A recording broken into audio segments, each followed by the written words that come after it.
Yeah, DB. Oh, just cleaning out the deadwood. Okay. Look, Mr. Cannell, I just can't afford to be without work right now, not even for a day. I've got a mother and 2 kid sisters. More good luck telegrams. Well, you know how it is. I've just got to keep on working, see? Sorry, sister. I was sent down here to clean house. I told you I can't use your column anymore. It's lavender and no lace. Send those other people in. I'll tell you what I'll do. I get $30 a week. I'll take 25, 20 if necessary. I'll do anything you say. It isn't the money. We're after circulation. What we need is fireworks. People have been hit with sledgehammers. Start arguments. Oh, I can do that. I know this town inside out. Oh, give me a chance, All please. right, come in. Cashier's got your check. Who are these people? Gibbs, Furley, Cunningham, Giles. Hey, your sister. Don't forget to get out your last column before you pick up your check.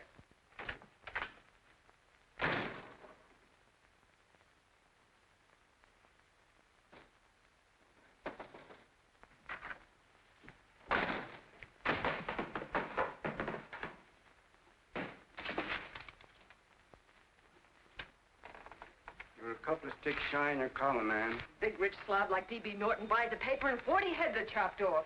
Did you get it, too? Yeah. You too? Oh, Joe. Oh, I'm sorry, darling. Why don't we tear the building down? Before you do, Ann, perhaps you'd better finish this column. Yeah, lavender and old lace. Wait, Joe. Wait. Wants fireworks, huh? Okay.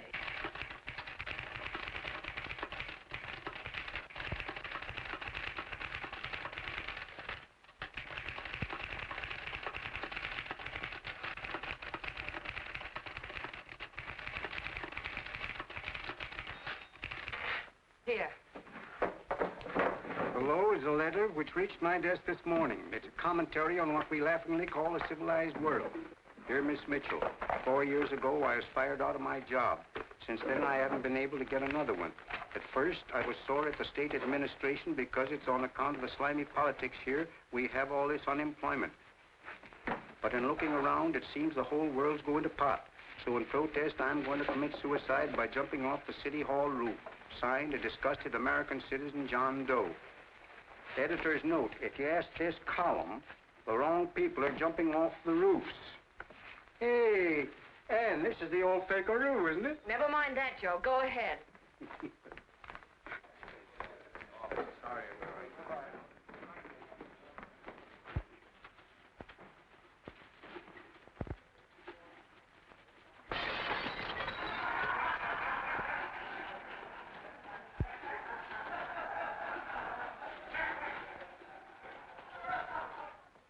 And it's because of the slimy politics that we have all this unemployment here.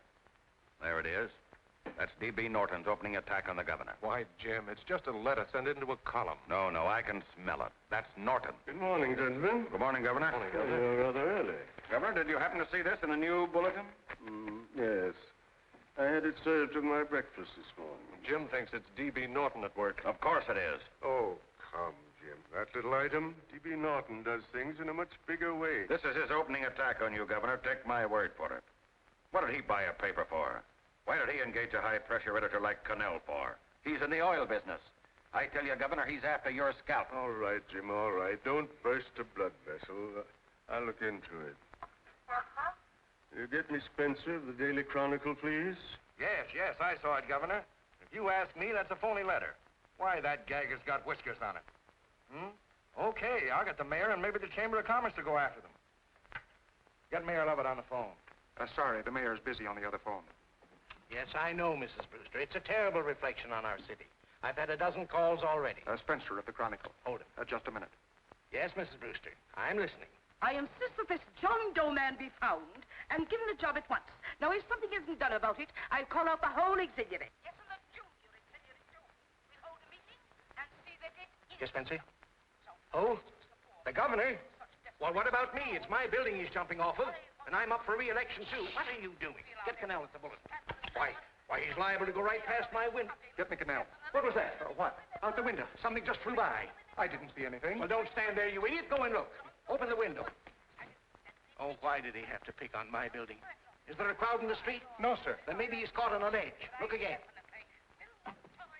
I think it must have been a seagull.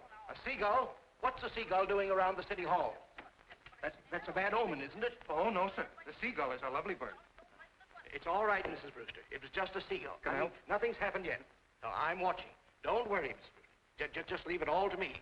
Spencer, I'll call you back. Hello, Canal? What are you doing? This is the mayor. Yes, Mayor Lovett. How many times are you going to call me? I've got everybody and his brother and sister out looking for him. Did you see the box I'm running? An appeal to John Doe. Think it over, John. Life can be beautiful, says Mayor. If you need a job, apply to the editor of this paper, and so forth and so forth. Okay, Mayor, I'll let you know as soon as I have something. What? Well, pull down the blinds. Run up to Miss Mitchell's house, boss. Boy, she's in a bad way. Where is she? Hey, do you know something? She supports a mother and 2 kids. What do you know about that? Did you find her? No. Her mother's awful worried about her. When she left the house, she said she was going on a roaring drunk. The girl, I mean. Go out and find her. Sure. Hey, but the biggest thing I didn't tell you, her old man is Doc Mitchell. You know the doctor saved my mother's life and wouldn't take any money for it? You remember that. Okay, boss, I'll go and look for her. Holy smokes, Commissioner, you've had 24 hours. Okay, Hawkshaw, grab a pencil. Here it is again. About 5'5", brown eyes, light chestnut hair, and as fine a pair of legs as ever walked into this office. Did you want to see me? No. I've had the whole Army and Navy out searching for you because that's a game we play here every day. I remember distinctly being fired. That's right. But you have a piece of property that still belongs to this newspaper, and I'd like to have it. What's that? The letter. What letter? The letter from John Doe. Oh, The whole town's in an uproar. We've got to find him, and the letter's the only clue.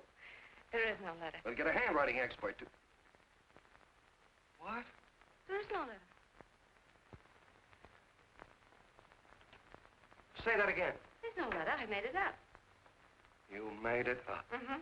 You said you wanted fireworks. Don't you know there are 9 jobs waiting for this guy? 22 families want to board him free. 5 women want to marry him, and the mayor's practically ready to adopt him, and you... Just call the morgue, boss. He said there's a girl there. Shut up. Ann, say, why didn't you... Hey. Only one thing to do, Hank. Drop the whole business quickly. How? Run its story. Say John Doe was in here and is sorry he wrote the letter and... That's right. They've got it, sure. He came in here, and I made him change his mind. Bulletin editor saves John Doe's life. Why, it's perfect. I'll have Ned write it up. Oh, Ned, I got a story I want you to... Wait a minute. Listen, you great, big, wonderful genius of a newspaper man. You came down here to shoot some life into this dying paper, didn't you? Well, the whole town's curious about John Doe, and boom, just like that, you're going to bury him. There's enough circulation in that man to start a shortage in the ink market. And what man? John Doe. What John Doe? John Doe, the one I made up. Look, genius, now look. Suppose there was a John Doe and he walked into this office. What would you do? Find him a job and forget about the whole business, I suppose, huh? Not me. I'd make a deal with him. A deal? Sure, when you get hold of a stunt that sells papers, you don't drop it like a hot potato. Well, this is good for at least a couple of months. You know what I'd do? Between now and, let's say, Christmas when he's going to jump, I'd run a daily on. Starting with his boyhood, his schooling, his first job. A wide-eyed youngster facing a chaotic world. The problem of the average man, of all the John Does in the world. Now, then comes the drama. He meets discouragement. He finds the world his feet of clay. His ideals crumble. So what does he do? He decides to commit suicide and protest against the state of civilization. He thinks of the river, but no. No, he has a better idea. The city hall. Why? Because he wants to attract attention. He wants to get a few things off his chest, and that's the only way he can get himself heard. So? So he writes me a letter, and I dig him up. He pours out his soul to me. And from now on, we quote, I protest by John Doe. He protests against all the evils in the world. The greed, the lust, the hate, the fear. All of man's inhumanity to man. Arguments will start. Should he commit suicide or should he not? People will write in pleading with him. But no, sir, John Doe will remain adamant. On Christmas Eve, hot or cold, he goes. See? Very pretty. Very pretty indeed, Miss Mitchell. But would you mind telling me who goes on Christmas Eve? John Doe. What John Doe? The one we hire for the job, you lunkhead. Wait a minute. Let me get this through this lame brain of mine. Are you suggesting we go out and hire someone to say he's going to commit suicide on Christmas Eve? Is that it? Well, you're catching on. Who, for instance? Anybody. Beanie'll do. Why, sure. Who, me? Jump off a... Oh, no, any time at Christmas. I'm superstitious.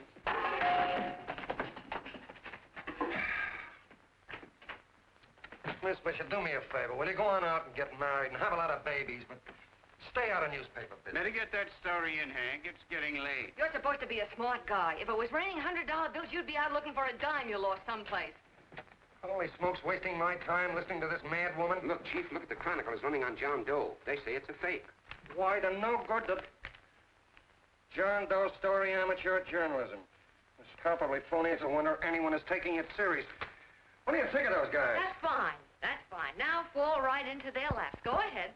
Say John Doe walked in and called the whole thing off. You know what that's going to sound like on top of this. That's all, Ned. Thank you. All right. Amateur journalism, huh? Why, that bunch of sophomores, I can teach them more about... Hey, boss, get a load of this. What? Look. What do they want? They all say they wrote the John Doe letter. Yeah, boss. Oh, they all wrote the letter. Tell them all to wait. Look, Mr. Cannell, one of those men is your John Doe. They're desperate and will do anything for a cup of coffee. Pick one out and you can make the Chronicle eat their words. I'm beginning to like this. If you ask me, Hank, you're playing around with dynamite. No. The gal's right. We can't let the Chronicle get the laugh on us. We've got to produce a John Doe now. Amateur journalism, huh? I'll show those guys. Sure, and there's no reason for them to find out the truth either, because naturally I won't say anything. Okay, sister, you get your job back. Plus a bonus. What bonus? Or the bonus of $1,000 the Chronicle was going to pay me for this little document. You'll find it says, I, Ann Mitchell, hereby certify that the John Doe letter was created by me. I can read. Sorry. You think this is worth $1,000, do you? Oh, the Chronicle would consider it dirt cheap. Packs everything, including a gun. Okay, sister, you got yourself a deal. Now let's take a look at the candidates. The one we pick has got to be the typical average man. Typical American that can keep his mouth shut. Show me an American who can keep his mouth shut and I'll eat him. Okay, Beanie, bring him in one at a time.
Did you write that letter to Miss Mitchell? No, I didn't. What are you doing up here, then? Well, the paper says there were some jobs around loose. Thought there might be one left over. Had any schooling? Yeah, a little. What do you do when you work? I used to pitch. Baseball? Yeah, till the wing went bad. Where'd you play? Bush leagues, mostly. How about family? Got any family? No. Oh, just traveling through, huh? Yeah. Me and a friend of mine. He's outside. Looks all right. Be perfect, a baseball player. What could be more American? She had a family, though. Be less complicated without a family. Look at that face. It's wonderful. They'll believe him. Come on. What's your name? Willoughby. John Willoughby. Long John Willoughby, they called me in baseball. Would you like to make some money? Yeah. Maybe. Would you be willing to say you wrote that letter and stick by it?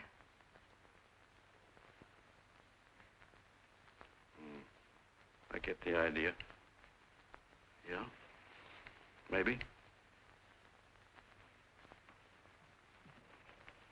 That's our man. He's made to order. I don't know. He don't seem like the kind of a guy that'd fall in line. When you're desperate for money, you do a lot of things, Mr. Cannell. He's our man, I tell you. He fainted. Come on, Get the water, quickly. Hurry up, Pop. Oh, Right here, sit down. Huh? you all right? Yeah, I'm all right. How many is that, 6?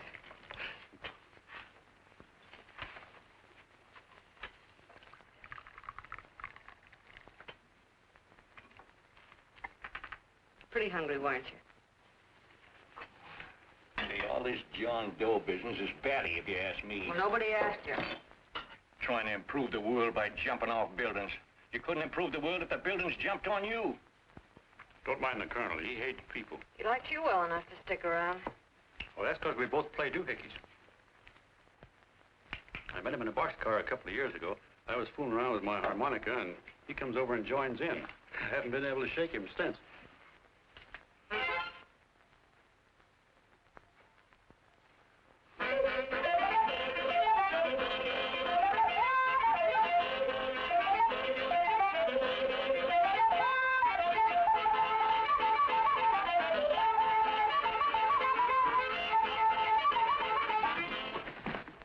Here he is. No, you can't take pictures of him like that, eating a sandwich and with a beard. But he's going to jump off a building. Yes, but not because he's out of a job. That's not news. This man's going to jump as a matter of principle. Well, maybe you're right. We'll clean him up and put him in a hotel room under bodyguards. We'll make a mystery out of him. Did you speak to Mr. Norton? Thinks it's terrific. Says for us to go the limit. Wants us to build a bonfire under every big shot in the state. Oh, swell. Is that the contract? Yeah. What's he doing here? Friend of his. They play duets together. Duets? But can we trust him? Oh. I trust him. Oh, you trusted me. Well, that's fine. I suppose he trusts you, too. Oh, stop worrying. He's all right. Okay, but we don't want more than a couple of hundred people in on this thing. Now, the first thing I want is an exact copy of the John Doe letter in your own handwriting. Got it already. Here. Now, that's fine. Now, I want you to sign this agreement. It gives us an exclusive story under your name, day by day, from now until Christmas. On December 26th, you get one railroad ticket out of town. And the bulletin agrees to pay to have your lawn fixed. That's what you want, isn't it? Yeah, but it's got to be by Bonesetter Brown. Okay, Bonesetter Brown goes. Here, sign it. Meanwhile, here's $50 spending money. That's fine. Beanie? Yes, boss. Take charge of him. Get him a suite at the Imperial and hire some bodyguards. He had some new clothes, Beanie. You think we better have him to Laos? Yeah. Both of them? Yes, both of them, but don't let them out of your sight. Hey, Beanie, gray suit, huh? Yes. Okay, fellas.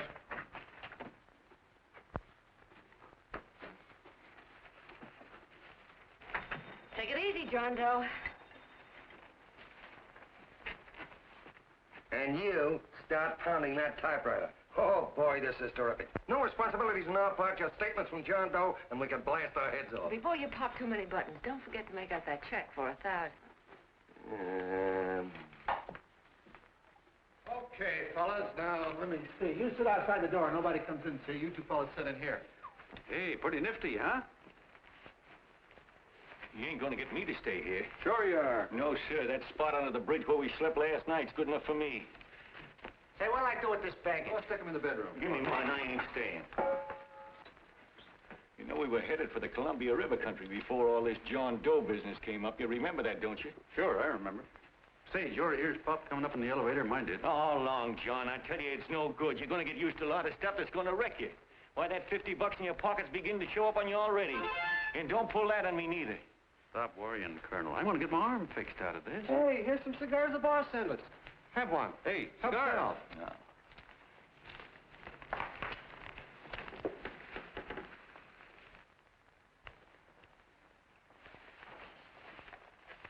Say, I'll bet you even the major leaguers don't rate an outfit like this. Here, make yourself comfortable. Paper? I don't read no papers, and I don't listen to radios either. I know the world's been shaped by a drunken barber, and I don't have to read it. I've seen guys like you go under before. Guys that never had a worry. Then they got a hold of some dough and went goofy. The first thing that happens Hey, to a you guy... got a load of the bedroom. No. The first thing that happens to a guy like that, he starts wanting to go into restaurants and sit down at a table and eat salads and cupcakes and tea. Boy, what that kind of food does to your system.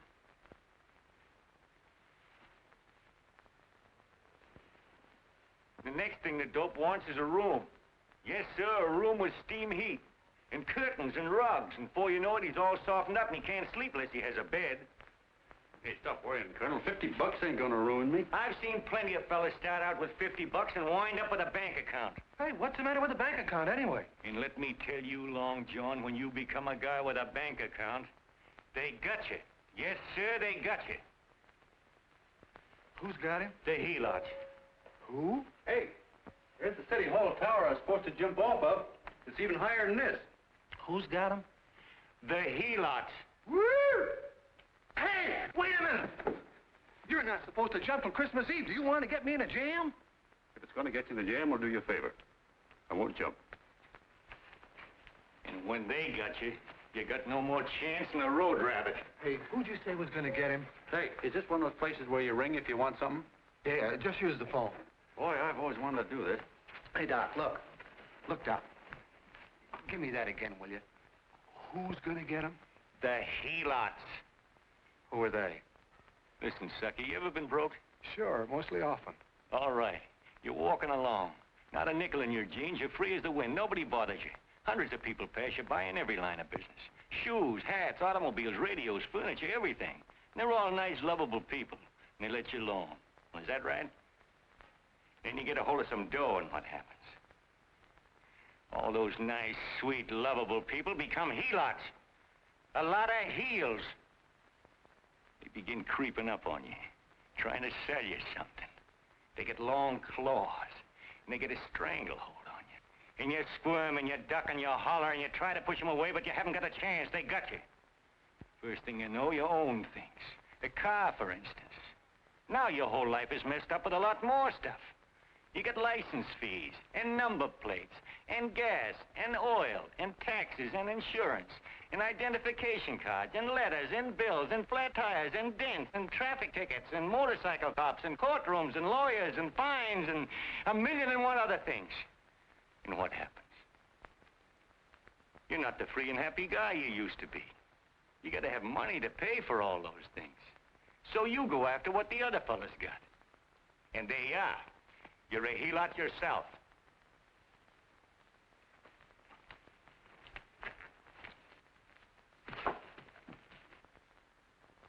You win, Colonel. Here, take the 50. Go ahead and get rid of it. You bet I will, just as fast as I can. I'm gonna get some canned goods, a fishing rod, and the rest I'm gonna give away. Give away? Hey, get me a pitcher's glove. I got to get some practice. Say, he's giving it away. I'm going to get me some of that. Hey, come back here, you Helot.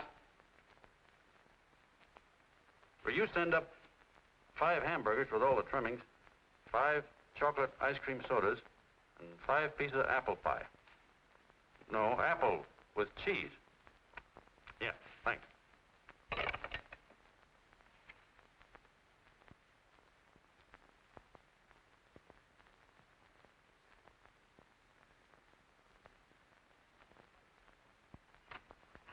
Hello there. Well, well. If it isn't the man about town. All set, Miss Ann. Hmm? Oh, yes. Let's go. Let's see, we want some action in these pictures. Action? Mm-hmm. That's good. No. This man's going to jump off a roof. Oh. Here, wait a minute. Let me comb your hair. Sit down. Yeah, that's better.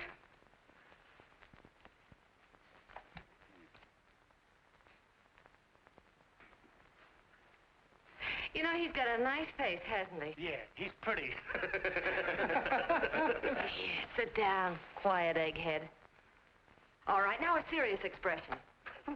Can't. I'm feeling too good. Oh, come on now, this is serious. You're a man disgusted with all of civilization.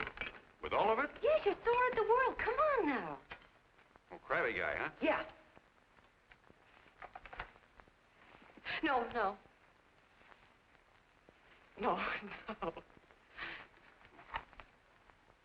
No, look. You don't have to smell the world. Well, all those guys in the Never picture mind stand- those guys. All right, stand up. Now, let's see what you look like when you protest. Against what? Against anything, just protest. You got me. Oh, look, I'm the umpire, and you just cut the heart of the plate with your fast one, and I called it a ball. What would you do? Oh, you did, huh? Yeah. Why can't you call him right, you boneheaded...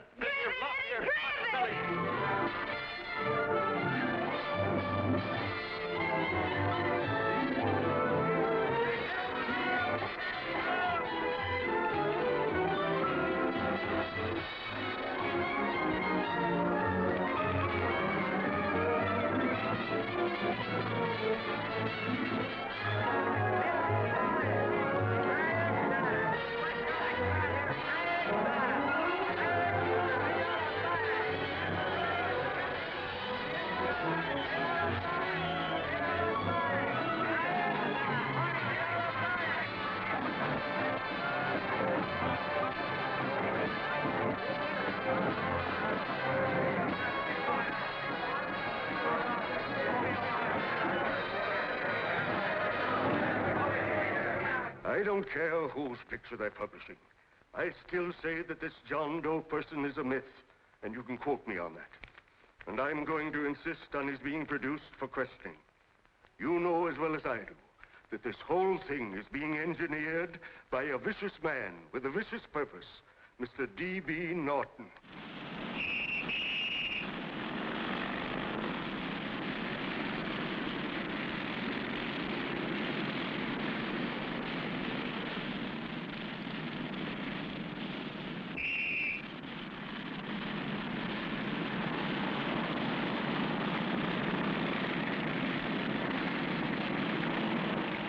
Cannell and Miss Mitchell are at the house, sir. Oh, they are? All right. Come on. Personally, I think it's just plain stupidity to drop it. Now, you should see a fan mail, thousands.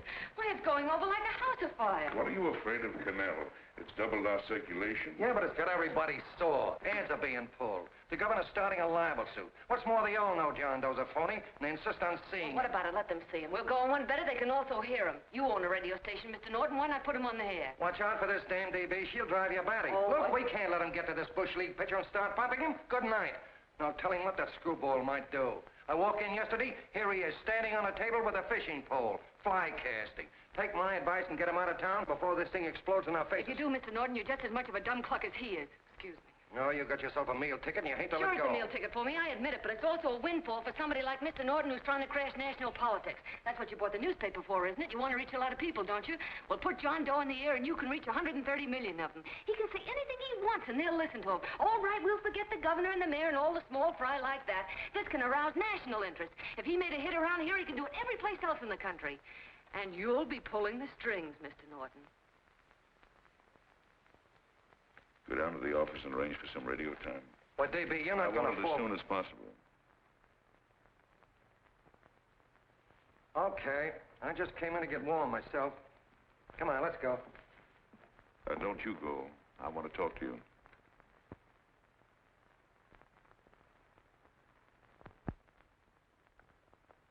Sit down.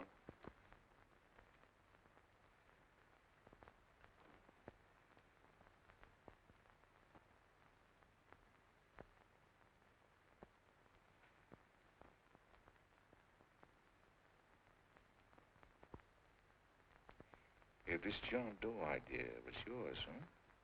Yes, sir.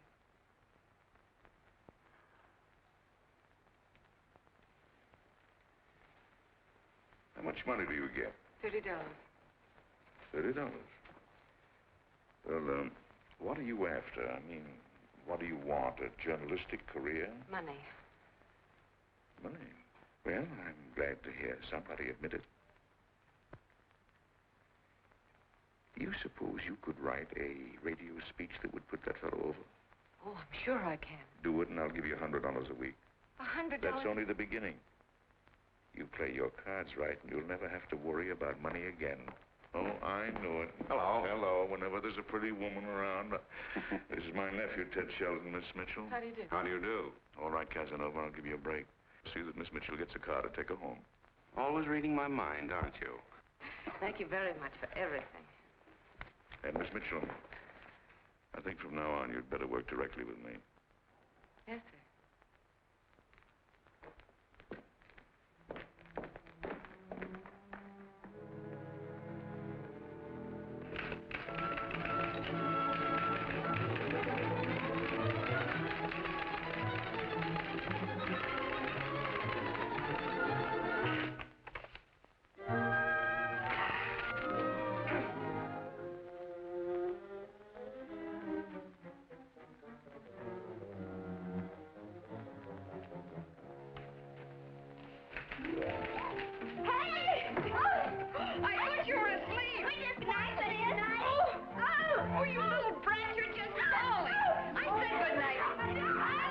Come, children.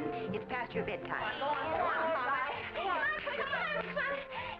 on. Now, scooch off there. Pour through me. I'm done. I'll never get this speech right. Oh, yes, you will, Ann, dear. You're very clever. Yeah, I know. What are you looking for? Your purse, I need $10. What for? I gave you 50 just the other day. Yes, I know, dear, but Mrs. Burke had her baby yesterday. 9 pounds. And there wasn't a thing in the house. And then the community chest lady came. And the 50's all gone, huh? Who's the 10 for? The Websters. The Websters. You remember those lovely people your father used to take care of. I thought I'd buy them some groceries. Oh, Anne, dear, it's a shame those... You're marvelous, Ma. You're just like Father used to be. Do you realize a couple of weeks ago we didn't have enough to eat ourselves? Well, yes, I know, dear, but these people are in such need. And we have plenty now. If you're thinking of that $1,000, forget it. It's practically all gone. We owed everybody in town. Now, you just got to stop giving all your money away. Oh, Anne, dear.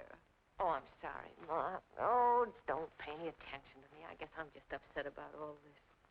Gee whiz, here I am with a great opportunity to get somewhere, to give us security for once in our lives, and I'm stuck. If I could put this over, your Mrs. Burke can have 6 babies.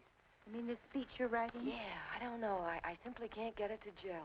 I created somebody who's going to give up his life for a principle. Hundreds of thousands of people are going to listen to him over the radio. And unless he says something that's sensational, it's just no good.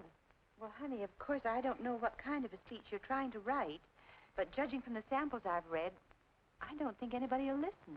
What? Darling, there's so many complaining political speeches. People are tired of hearing nothing but doom and despair on the radio. If you're going to have him say anything, why don't you let him say something simple and real, something with hope in it? If your father were alive, he'd know what to say. Oh, yeah. Father certainly would. Wait a minute.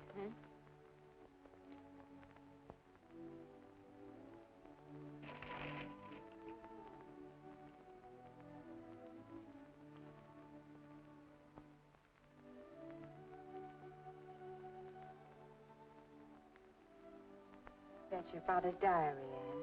Father's... I never knew he had a diary. There's enough in it for 100 speeches. Things people ought to hear nowadays. You be careful of it, won't you, dear? Always help to keep your father alive for me. You bet I will, Ma.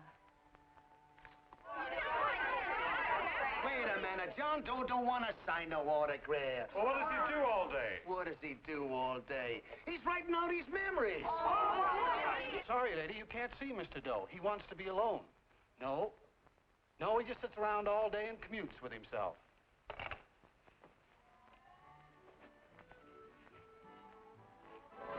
Oh!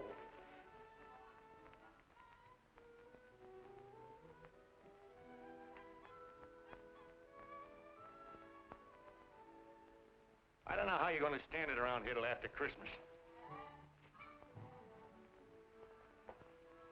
I'll bet you ain't heard a train whistle in 2 weeks.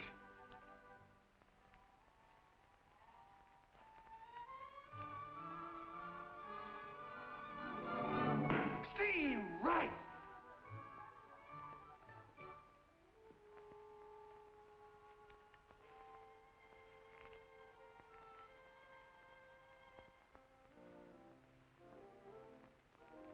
I know why you're hanging around.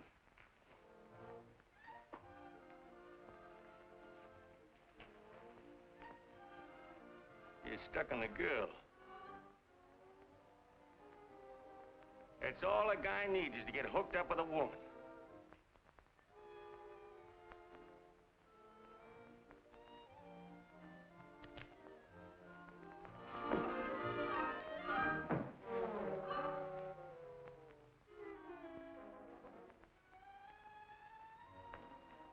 What was that, a single? First baseman dropped the ball. Butterfingers. Tough luck, pal.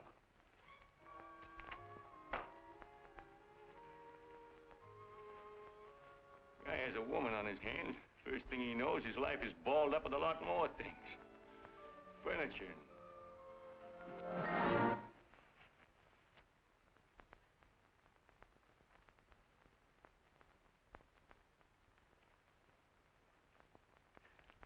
Did you get him? You're out. Swell. What's this, the end of the 8th? 9th.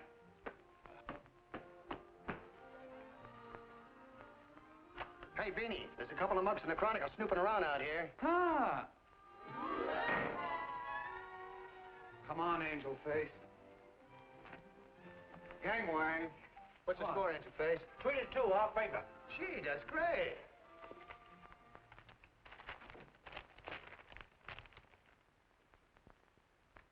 Hey, you got swell form there. Must have been a pretty good pitcher.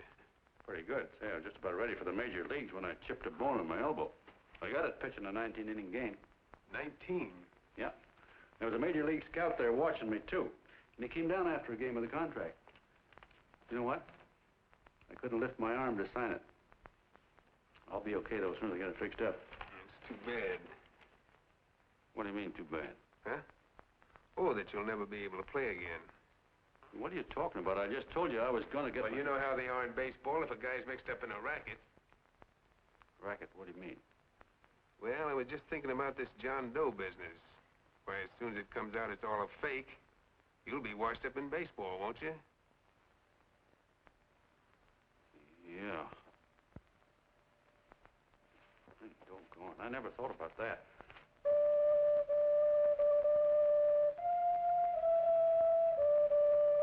Gosh. And another thing, what about all the kids in the country? The kids that idolize ball players. What are they going to think about you? Yeah. Hey, Colonel. Did you hear that? I gotta figure some way out of this thing. Elevators are still running. I know one way you can do it. How? Well, when you get up there on the radio, all you have to do is to say the whole thing's a frame-up. Make you a hero sure as you're born. Yeah, but how am I going to get my arm fixed? Well, that's a cinch. I know somebody who'll give you $5,000 just to get up on the radio and tell the truth. $5,000? Yeah, $5,000, and he gets it right away. You don't have to wait till Christmas. Look out, Long John. They're closing in on you. Say, who's putting up this dough? Fellow runs the Chronicle. Here's the speech you make, and it's all written out for you. $5,000. Holy mackerel, I can see the helots coming, the whole army of them. It's on the level.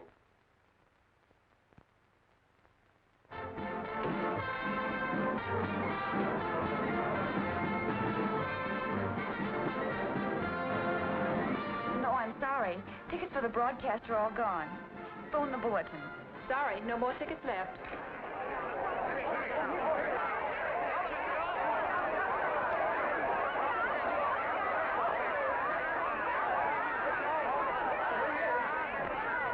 Oh, John, all set for the big night?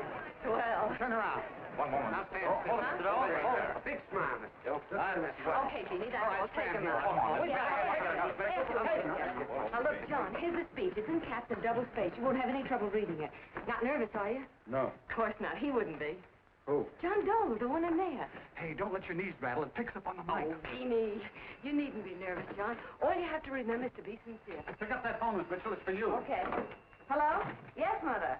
Oh, thank you, darling. Oh, there he is, the poor dear man. Oh, good luck to you, Mr. Doe. We want you to know that we're all for you. The girls all decided that you're not to jump off any roof. Oh, we'll stop it. You got the speech I gave you? Yeah. Now, look. I'll give this money to the colonel just as soon as you get started. We'll have a car waiting at the side entrance for you. Okay. How'd you get in here? Huh? Oh, I just came in to wish him Come luck. on, out. Mother says good luck, too. John, when you read that speech, please believe every word of it. He turned out to be a wonderful person, John. Who? John Doe, the one in the speech. Oh. You know something? I've actually fallen in love with him. All right, there he is, sister. Now, come on, plenty of room. What's the idea? No, that's too much. Not so much. Come on, read it. Oh, this is no time for cheap publicity, Mr. Cannell. Listen, if that guy lays an egg, I want to get something out of it. I'm getting a Jane Doe ready. Oh, come on. Here. Will you, fellas? Here you Give me a are. All right, kiss. that's I enough. have to raise just one more. Well, that's fine, honey. You go ahead. All right, I need one more. Go ahead. How you doing? All right, Benny, bring him in. Holy smoke, a happy helot. There you are, boss, just like you ordered. Symbols of little people. Okay, get him up. All right, young fella. This is ridiculous, Mr. Cannell. Come on, give me a kiss. It is on the airplane. Come on, stop it. Oh, fellas, no, come on. Come on, that's right. Do what you can get all the pictures you want. Thank you very much. Come on. Well, yeah, do it. That's right. Come on, Snooks, you better bail out. So goodbye, Mr. Doe. Beanie. All right. Better get ready. 1 minute to go. Wow, 1 minute to go. The score is nothing to nothing. Now, please, John, You won't let me down, will you? Will you? Of course you won't. If you'll just think of yourself as the real John Doe. Listen, everything in that speech are things a certain man believed in. He was my father, John. When he talked, people listened. And they'll listen to you, too. Funny. You know what my mother said the other night? She said to look into your eyes, that I'd see Father there. Hey, what do you say? Okay, we're coming. Come on. Now, listen, John, you're a pitcher. Now get in there and pitch. Good luck. Give him room, let him through. Come on.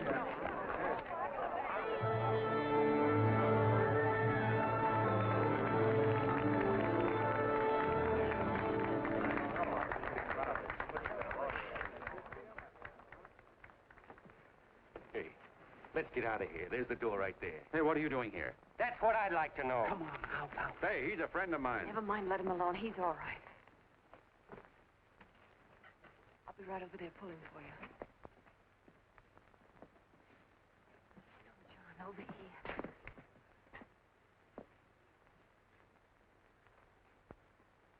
Stand by.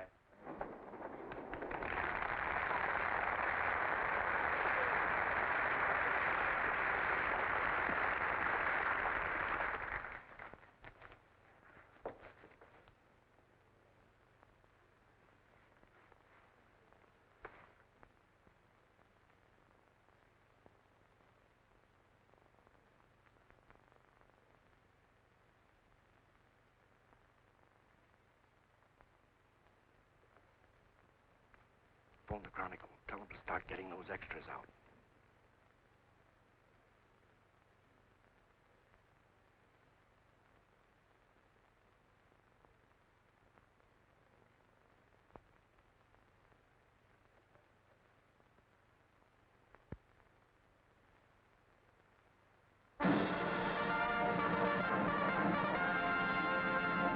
And good evening, ladies and gentlemen. This is Kenneth Fry speaking for the New Bulletin. Tonight we give you something entirely new and different. Standing beside me is the young man who has declared publicly that on Christmas Eve he intends to commit suicide, giving as his reason, quote, "I protest against the state of civilization," end quote. Ladies and gentlemen, the New Bulletin takes pleasure in presenting the man who is fast becoming the most talked of person in the whole country, John Doe.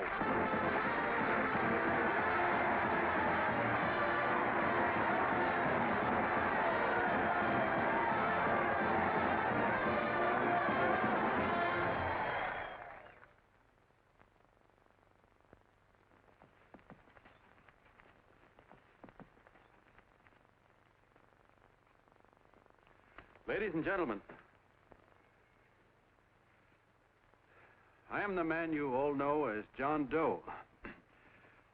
I took that name because it seems to describe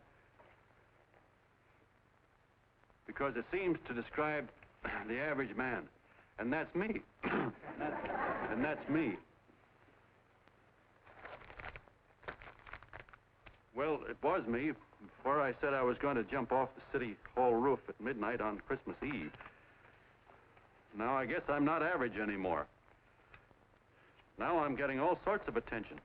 From big shots, too. We've been double-crossed. The mayor and the governor, for instance. They don't like those articles I've been writing. You're an imposter, young fellow. That's a pack of lies you're telling. Who wrote that speech for you?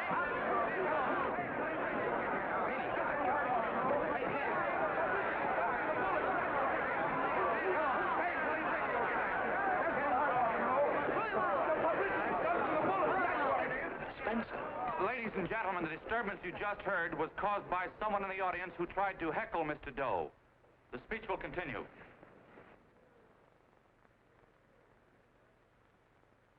Well, people like the governor and that fellow there can stop worrying. I'm not going to talk about them. I'm going to talk about us. The average guys, the John Does. If anybody should ask you what the average John Doe is like, you couldn't tell him because he's a million and one things. He's Mr. Big and Mr. Small. He's simple and he's wise. He's inherently honest, but he's got a streak of larceny in his heart. He seldom walks up to a public telephone without shoving his finger into the slot to see if somebody left a nickel there.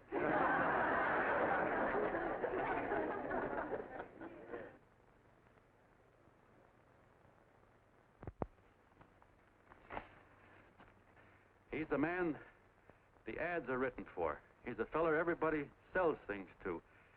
He's Joe Dokes, the world's greatest stooge and the world's greatest strength.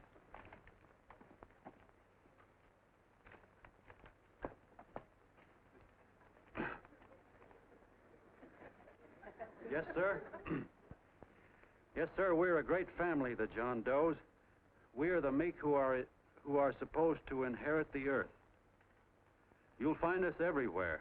We raise the crops, we dig the mines, work the factories, keep the books, fly the planes, and drive the buses. And when the cop yells, "Stand back there, you," he means us, the John Does. Well, what kind of a speech is that? Didn't you read it? We've existed since time began. We built the pyramids. We saw Christ crucified, pulled the oars for Roman emperors, sailed the boats for Columbus, retreated from Moscow with Napoleon, and froze with Washington at Valley Forge. Yes, sir. We've been in there dodging left hooks since before history began to walk. In our struggle for freedom, the canvas many a time, but we always bounce back because we're the people, and we're tough.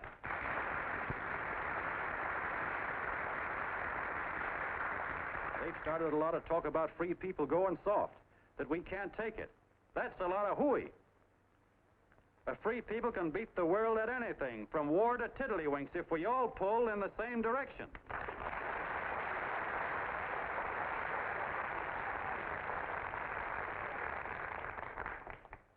I know a lot of you are saying, "What can I do? I'm just a little punk. I don't count." Well, you're dead wrong. The little punks have always counted, because in the long run, the character of a country is the sum total of the character of its little punks.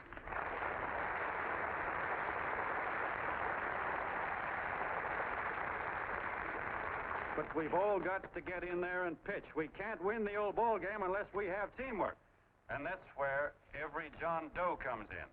It's up to him to get together with his teammate. And your teammate, my friends, is the guy next door to you. Your neighbor. He's a terribly important guy, that guy next door. You're going to need him, and he's going to need you, so look him up. If he's sick, call on him. If he's hungry, feed him. If he's out of a job, find him one. To most of you, your neighbor is a stranger, a guy with a barking dog and a high fence around him. Now, you can't be a stranger to any guy that's on your own team. So tear down the fence that separates you. Tear down the fence, and you tear down a lot of hates and prejudices. Tear down all the fences in the country, and you really have teamwork.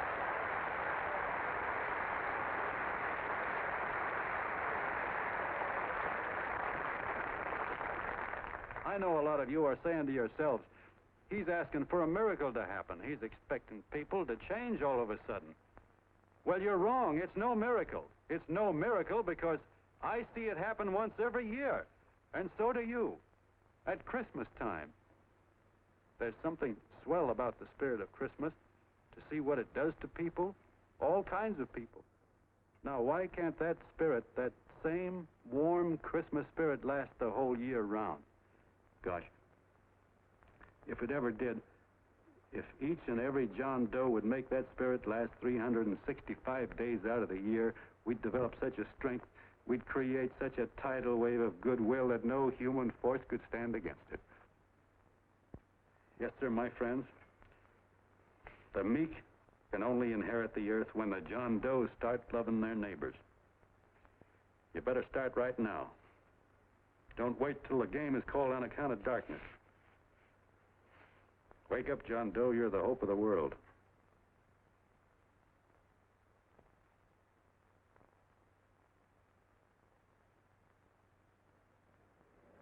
John, you look wonderful.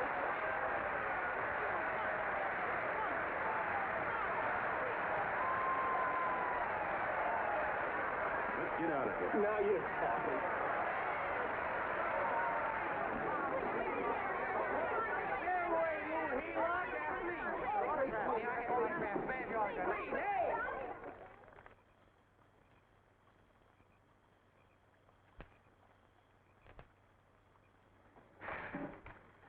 knew you'd wake up sooner or later. Boy, am I glad we got out of that mess. I had the 5,000 bucks sewed up.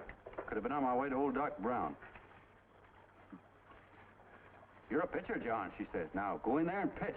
What a sucker. Yeah, she's a he-lot just like the rest of us. Lucky you got away from her. What was I doing up there making a speech anyway? Me, huh? Geez, the more I think about it, the more I could... Tear down all the fences. Why, if you tore one picket off of your neighbor's fence, he'd sue you. 5,000 bucks, had it right in my hand. What do you mean he ran away? We'll go after him, find him. That man is terrific.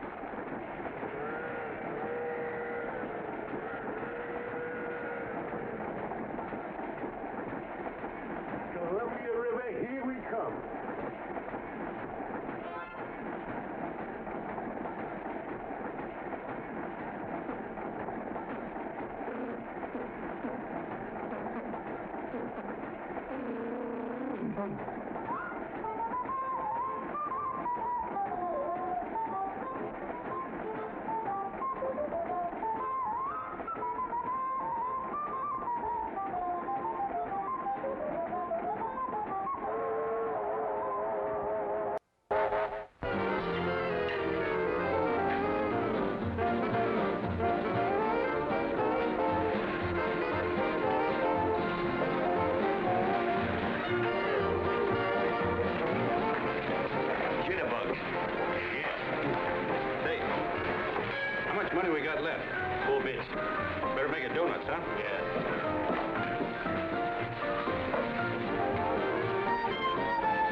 About that big and about that thick? Yeah, with hashed brown potatoes and tomatoes and apple pie and ice cream and coffee. And donuts, I know. Hey, Ma! Seekers, a fair. Seekers, a fair, coming up. Glad he took the tea out of that.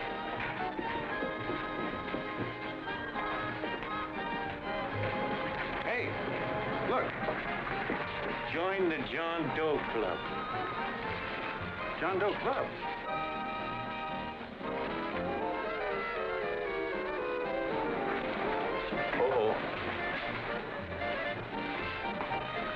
John Doe. Who? John Doe. Ah, you need glasses, buddy. Oh, but it's a spitting image of John Doe. Yeah, but his name is Willoughby. I'm John Willoughby. I'm a baseball player. Sure. Oh, no, I'd know that voice anyway. You can't kid me. You're John Doe. Hey, Ma! Ma! That's John Doe. John Doe? Yeah, sitting right there, big as life. Who'd you say it was? John Doe, the big guy there. Well, you know, Pictures in the paper. That's John Guy. John Doe. John Doe.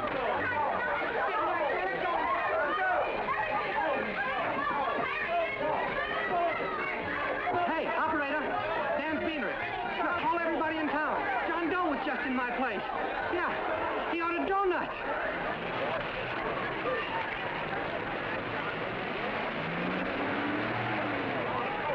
John Doe. Hey, have a seat, John Doe. Come on. I know you are. You're all neighbors. See, John Doe. We're all neighbors. But my office is packed like a sardine box. What does John Doe look like, Mr. Mayor? Oh, he's one of those great big outdoor type men. No, you can't see him. You didn't vote for me the last time. Shame on you. What are you doing there? Get off my front porch anyhow. Mr. Norton come yet? Oh, well, I wonder where he's at. What's keeping him? He should have been here 15 minutes ago. Oh, there he comes now. Now, everybody on your dignity. Don't do anything to disgrace us. A little town, but we got to show off.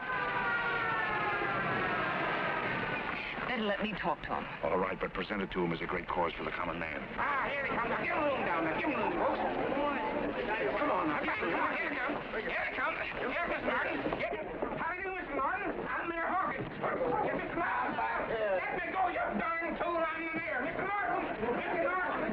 Mr. Norton. I'm Mayor Hawkins. Your office telephoned me to hold him. Well, that's fine. How is he? Oh, he's fine. He's right in my office there. You know, it's a great honor having John Doe here, and you too. Haven't had so much excitement since the old city hall burned down.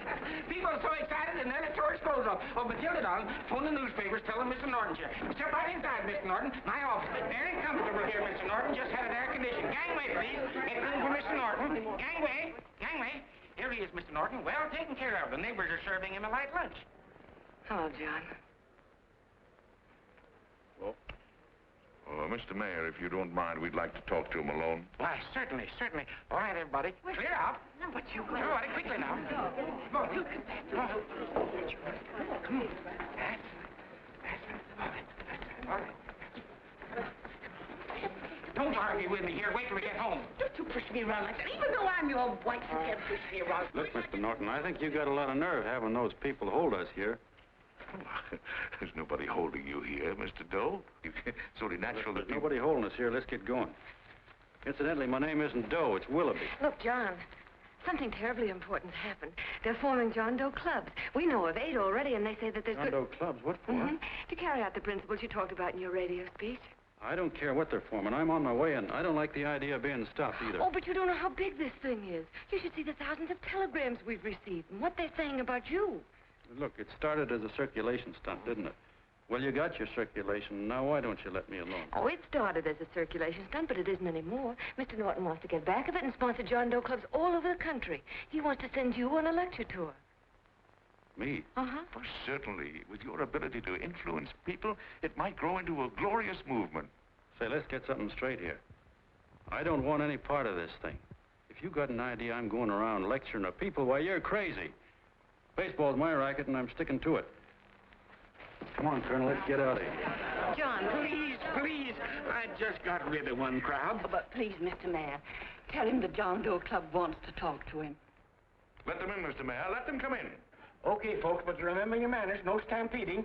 Walk slow, like you do when you come to pay your taxes.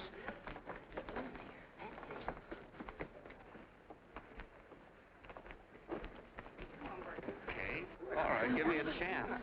come right in. My name's Bert Hanson, Mr. Doe. I'm the head soda jerker at Schwabacker's drugstore. Well, sir, you see, me and my wife, we heard your broadcast, and we got quite a bang out of it. Especially my wife. Kept me up half the night saying, that man's right, honey. The trouble with the world is nobody gives a hoot about his neighbor.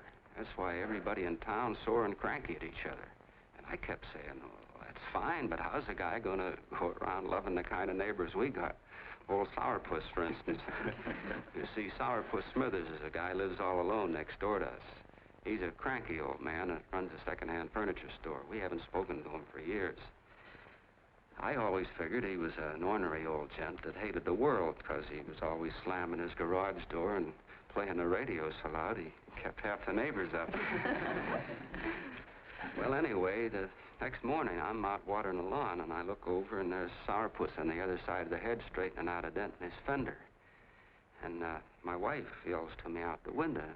She says, go on, speak to him, Bert. And I figured, well, heck, I can't lose anything, so I yelled over to him, good morning, Mr. Smithers. He went right on pounding his fender.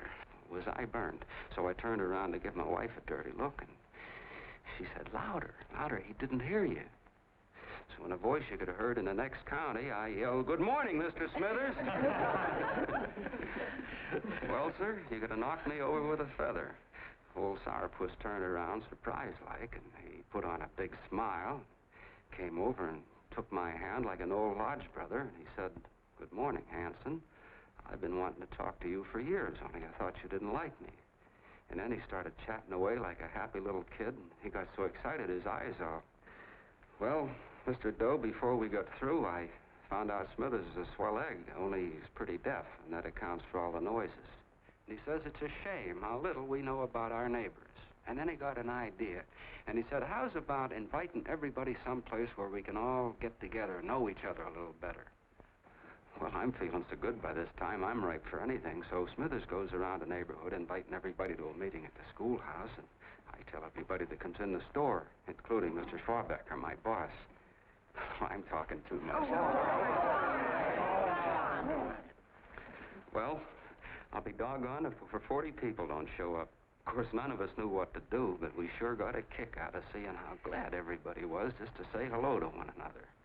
Tell him about making Sourpuss chairman. Oh, yeah, we made Sourpuss chairman and decided to call ourselves the John Doe Club. And say, incidentally, this is my wife. Come here, honey. This is my wife, Mr. Doe. How do you do, Mr. Doe? It's Sourpuss is here, too. Oh, is he? This is Sourpuss, or excuse me, Mr. Smithers, Mr. Doe. That's all right. If you didn't call me Sourpuss, it wouldn't feel natural. Well, anyway, I guess nearly everybody in the neighborhood came except the Delaney's. The Delaney's live in a big house with an iron fence around it, and they always keep their blinds drawn. And we always figured that he was just an old miser that sat back counting his money, so why bother about inviting him? Until Grimes, the milkman, spoke up, and he said, say, you've got the Delaney's all wrong. And then he tells us about how they canceled their milk last week, and how when he found a note in the bottle, he got kind of curious-like, and he sort of peeked in under the blinds and found the house was empty. If you ask me, he says, they're starving. Old man Delaney has been bringing his furniture over to my place at night, one piece at a time, and selling it. Yeah. And, well, sir, a half dozen of us ran over there to fetch him, and we brought him to the meeting. And what a reception they got. Why, everybody shook hands with him and made a fuss over them, and, well, finally, Mr. and Mrs. Delaney just sat right down and cried. And then we started to find out about a lot of other people. Yeah, sure. Well, you know Grubel, for instance. Grubel's here. Yeah, that's a... You don't know Grubel, but he's the man that everybody figured was the worst no-account in the neighborhood because he was living like a hermit, and nobody would have anything to do with him. That isn't Little Murphy. The postman told us the truth. Why, Grubel, he says, he lives out of garbage cans because he won't take charity, because it'd ruin his self-respect, he says. Just like you said on the radio, Mr. Doe. Well, sir, about a dozen families got together and gave Grubel a job watering their lawns. Isn't that wonderful? And then we found jobs for 6 other people, and they've all gone off for leave. Yeah, and my boss, Mr. Schwabacker, made a job in his warehouse for old man Delaney. And he gave you that $5 raise. Yeah, that's swell. Why, Bert, I feel slighted. I'd like to join, but nobody asked me. I'm sorry, Mayor, but we voted that no politician could join. Just the John Does of the neighborhood, because you know how politicians are. Well, the reason we wanted to tell you this, Mr. Doe, was just to give you an idea of what you've started. And from where I'm sitting, I don't see any sense in you jumping off any building. No. Well, thank you for listening. Goodbye, Mr. Doe. You're a wonderful man. And it strikes me you can be mighty useful walking around for a while. Say goodbye, Mr. Doe. Goodbye, Mr. Doe.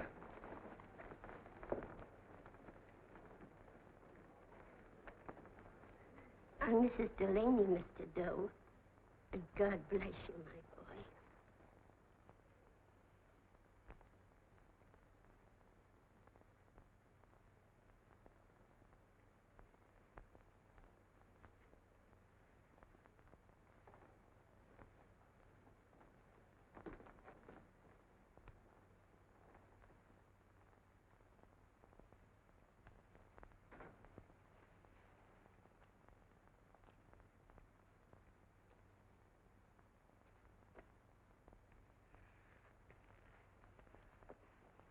Gee whiz, I'm all mixed up.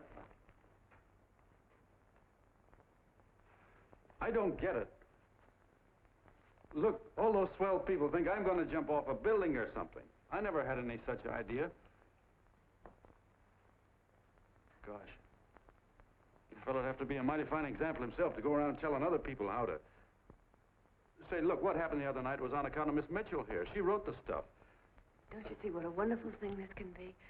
But we need you, John. You're hooked. I can see that right now. They got you. Well, I'm through. For 3 years, I've been trying to get you up to the Columbia River country. First it was your glass arm, then it was the radio, and now it's the John Doe clubs. Well, I ain't waiting another minute. Gangway, you helots! Hey, Colonel, wait a minute. I want you personally to go along with John Doe and Miss Mitchell and handle the press and the radio. Me? Yes, I don't want to take any chances. And Johnson? Yes, P.V. Your crew will do the mop-up job. They'll follow John Doe into every town, see that the clubs are properly organized and the charter's issued. Right. There are only 8 flags up there now. I want to see that map covered before we get through.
If they made demands, I'd understand it. But the John Does ask for nothing.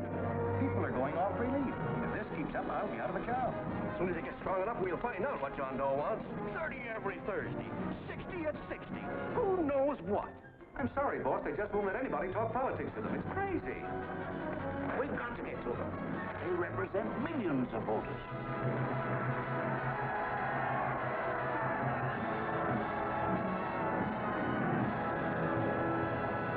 I tell you, ladies and gentlemen, this thing has been nothing short of a prairie fire. We've received so many applications for charters to the John Doe clubs, we haven't been able to take care of them. I'd hate to have that many pins stuck in me. This John Doe convention is a natural. It's going to put our city on the map. By over 2,400 John Doe clubs are sending delegates. Can you imagine that? You, Mr. Mayor, will be the official host. You will make the arrangements for decorating the city, parades, and a reception for John Doe when he gets home. And don't wear your high hat. No high hat? No high hat. And from you, Cannell, I want a special John Doe edition every day until the convention is over. And now, if you will, please step into the outer office and look your prettiest because there are photographers there to take pictures of this committee. Don't worry, Libby. Everything will be taken care of. Isn't it all too wonderful? Gather down here tonight, and I'll get a nice picture of you. Well, Mr. Mayor, would you step down in front row, please? You ladies get close to him. That's it. Well, I don't get it. Get what? Look, DB, I'm supposed to know my way around. This John Doe movement has cost you a fortune. Now, this convention is going to cost plenty. Well? Well, I'm stuck with 2 and 2, and I'm a sucker if I can make 4 out of it. Where do you come in?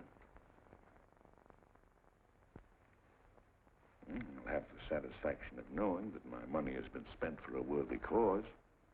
I see. I better stick to running the paper, huh? I think maybe you better have. And Cannell, I'd like to have the John Doe contract, all the receipts for the money we advanced him with the letter Miss Mitchell wrote, which I gave her $1,000. Yes, sure.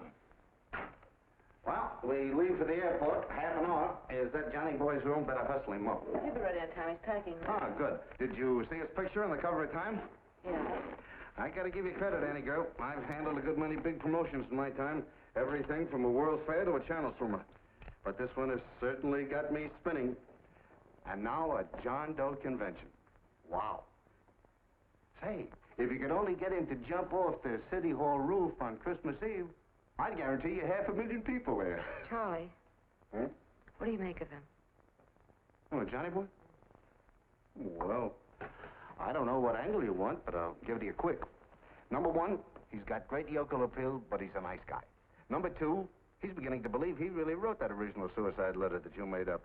Number 3, he thinks that you're Joan of Arc or something. Yeah, I know. Number 4, well, you know what number 4 is. He's nuts about you. Yeah, it's running out of his ears. You left out number 5. We're all healed, me especially. Holy smoke. Come in.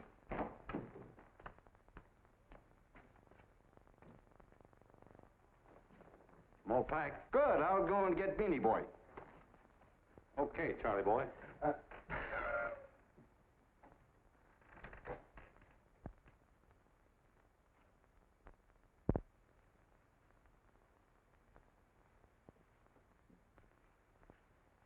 Can I help you pack?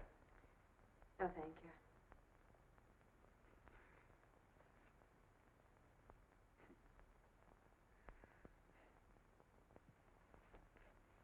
You care if I sit down out here? No.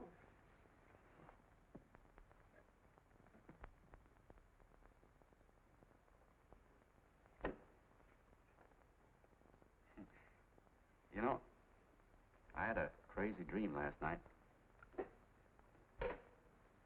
It was about you. About me? Sure was crazy. I dreamt I was your father.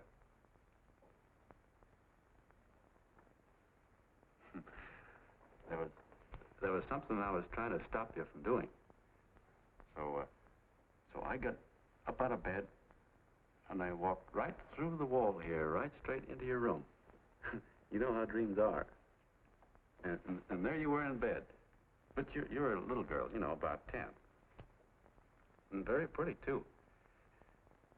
So I shook you, and the moment you opened your eyes, you hopped out of bed and started running like the devil in your nightgown. You ran right out the window there, and you ran out over the tops of buildings and roofs and everything for miles. And I was chasing you.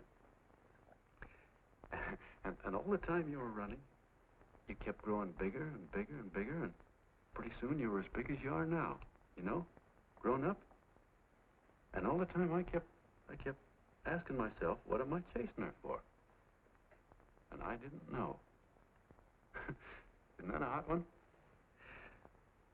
Well, anyway, you ran into some place, and then I ran in after you, and when I got there you were getting married.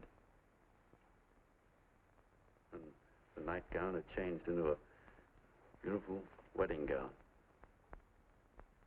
You sure look pretty, too. And then I knew what it was I was trying to stop you from doing. Dreams are sure crazy, aren't they? Well, would you like to know who it was you were marrying? Oh, a tall, handsome Eubangi, I suppose. No, not that bad. It was that fellow that sends you flowers every day. What's his name? Mr. Norton's nephew? Ed Sheldon. Yeah, that's the one. But here's the funniest part of it all. I was the fellow up there doing the marrying, you know, the justice of peace or something. You were? I thought you were chasing me. Well, yes, I was, but I was your father then, see? But the real me, John Doe, or that is, Long John Willoughby, I was the fellow up there with the book. You know what I mean? I guess so. Then what happened? Well, I took you across my knee and I started spanking you. That is, I didn't do it. I mean, I did do it, but it wasn't me, you see. I was your father then. Well, I held you across my knee and I said, Annie, I won't allow you to marry a man that's just rich or that has his secretary send you flowers. The man you marry has got to swim rivers for you. He's got to climb high mountains for you. He's got to slay dragons for you. He's got to perform wonderful deeds for you. Yes, sir. And all the time, the guy up there, you know, with the book, me, just stood there nodding his head. He said, go to it, Pop. Whack her one from me, because that's just the way I feel about it, too. So he said, come on down here and whack her yourself. So I came down, and I whacked you a good one, see? And he whacked you. And I whacked you another one, and we both started whacking you like... Well, if you're through whacking her, come on, let's get going. Okay, fellas, right in here. You go out the side entrance, there's a bunch of autograph seekers out front. We'll be down with the bags in a minute. Come on, don't make a government project out of it. Hi, Benny. When's our plane take off again? Couple. All aboard, folks. Yeah, that's true. Oh, somebody else sitting here? No, that's your seat. And this is your coat.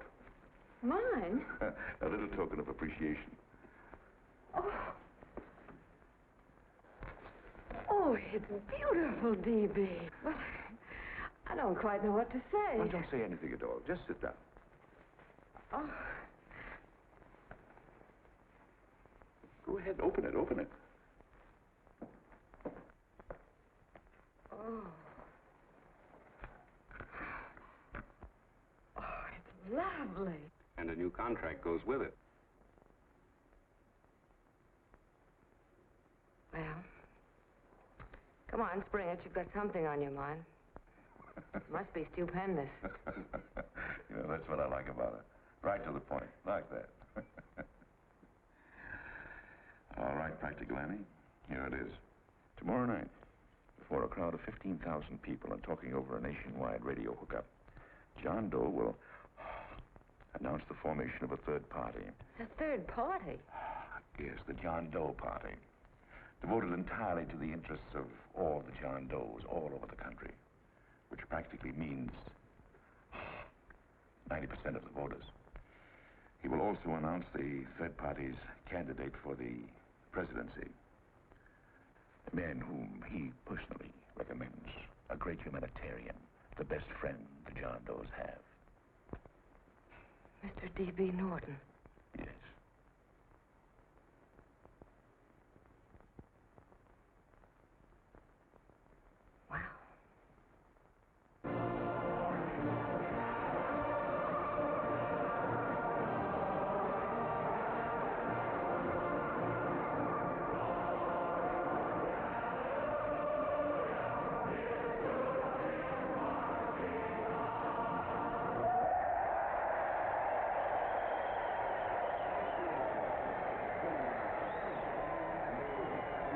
opening of the convention is hours off, the delegates are already pouring into the ballpark by the droves, with lunch baskets, banners, and petitions asking John Doe not to jump off any roof. No matter how you look at it, it's still a phenomenal movement. These John Does, or the hoi polloi, as you've heard people call them, have been laughed at and ridiculed, but here they are, gay and happy, having traveled thousands of miles, their expenses paid by their neighbors, to come here to pay homage to their hero, John Doe.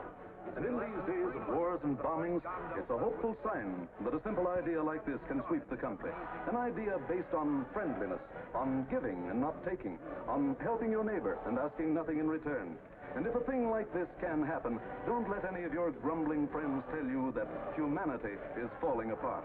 This is John B. Hughes, signing off now and returning you to our main studio until 9 o'clock, when the convention will officially open. Oh, John, come in. Say, I'm kind of... It's raining out a little. That's all right. It's good to see you. Sit down. Thanks.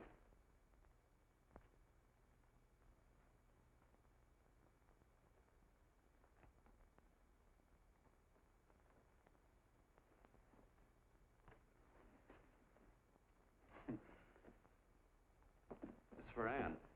Oh, how nice. Thank you very much. Flowers. I'm terribly sorry she isn't here. She isn't? No, she just left. I'm surprised you didn't run into her. She went over to Mr. Norton's house. Oh. Did you want to see her about something important? Yeah. Well, no, it'll wait. Say, he's a nice man, isn't he? Mr. Norton, I mean. He's done an awful lot for the...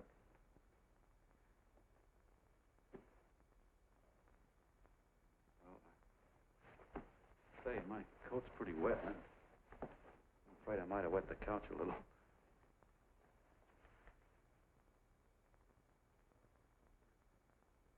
Well, I guess I'll see her at the convention later. Yes, of course. I'll see that she gets the flowers. Thanks. Good night, Mrs. Mitchell. Good night, John.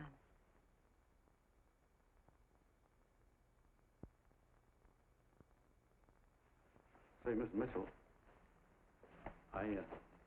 I'm kind of glad Anne isn't here.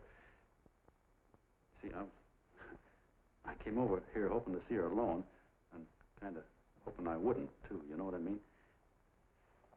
There was something I wanted to talk to her about. But, well, it'll wait, I guess. Good night. Good night, John.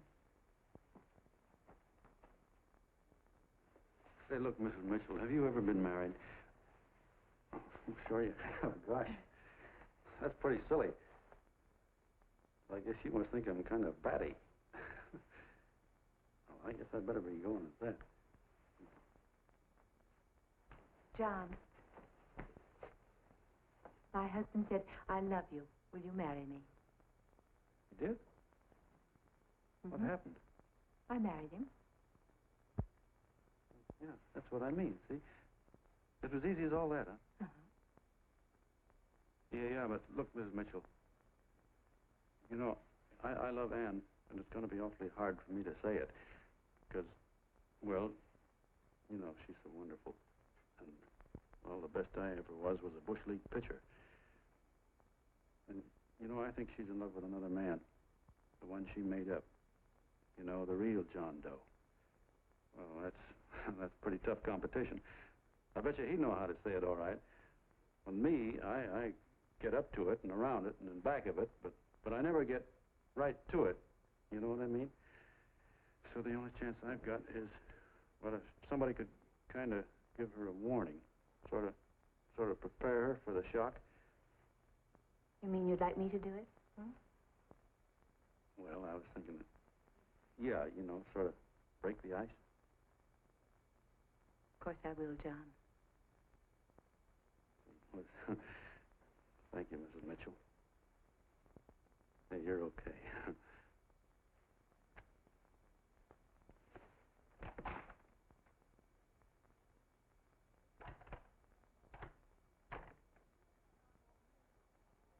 This John Doe meeting's going to be one of the biggest things that ever happened. Why, they're coming from all over. Trains, boxcars, wagons. Look out! Hello, bodyguard. Hey, had your dinner yet? What's that? Oh, that's all right. Look, no, go ahead and have your dinner. Wait a minute, John.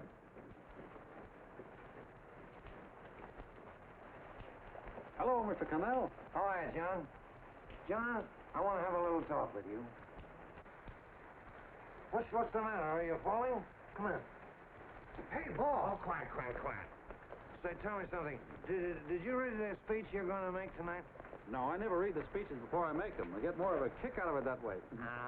It's just exactly what I thought. Beanie, go on down to the office, tell Pop to give you the speech. There's a copy on my desk. Gee whiz, boss, you know Mr. Norton told me not to leave him, not even for a minute. Go on. We'll be at Jim's bar up the street. You're a nice guy, John. I like you. You're gentle. I always like gentle people. Me, I'm hard. Hard and tough. I got use for hard people. Gotta be gentle to suit me. Like you, for instance.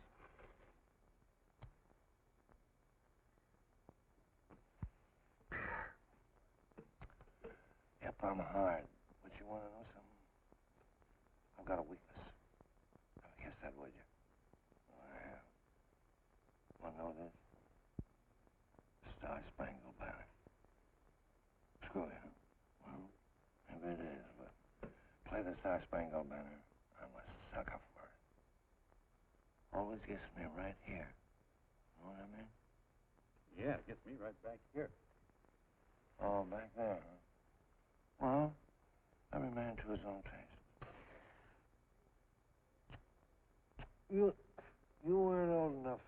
You weren't old enough for the World War, were you, Jim? No, of course not. Oh, you must have been just kidding.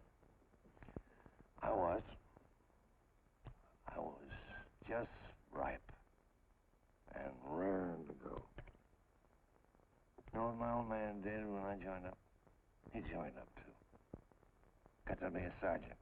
And here's the kick for you. We were in the same outfit. Funny, huh? Hmm?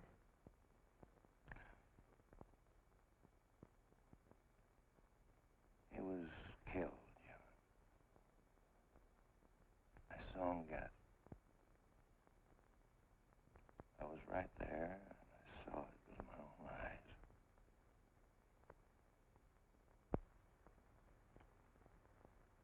Me, I came out without a scratch. That is, excepting my ulcers.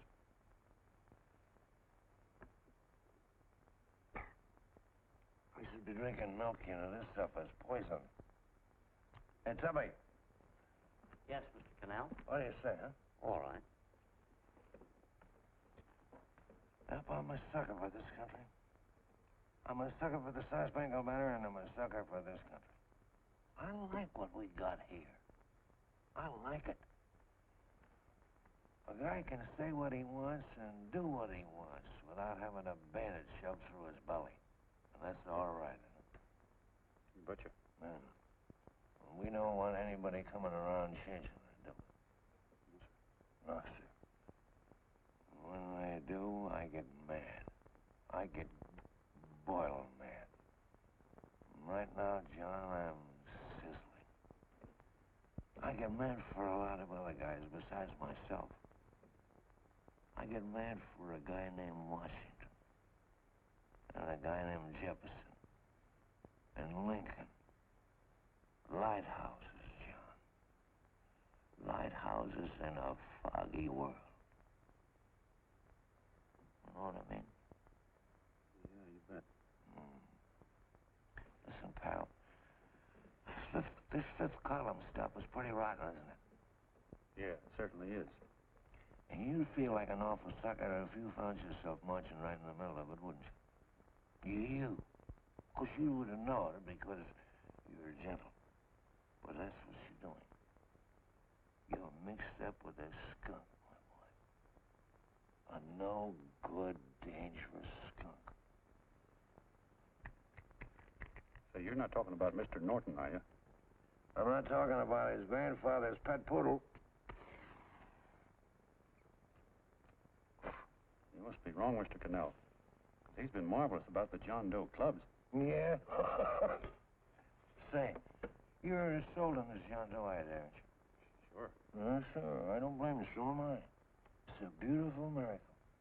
A miracle that can only happen right here in the good old USA. And I think it's terrific. What do you think of that? Me, hard-boiled Cannell, and I think it's plenty terrific. All right.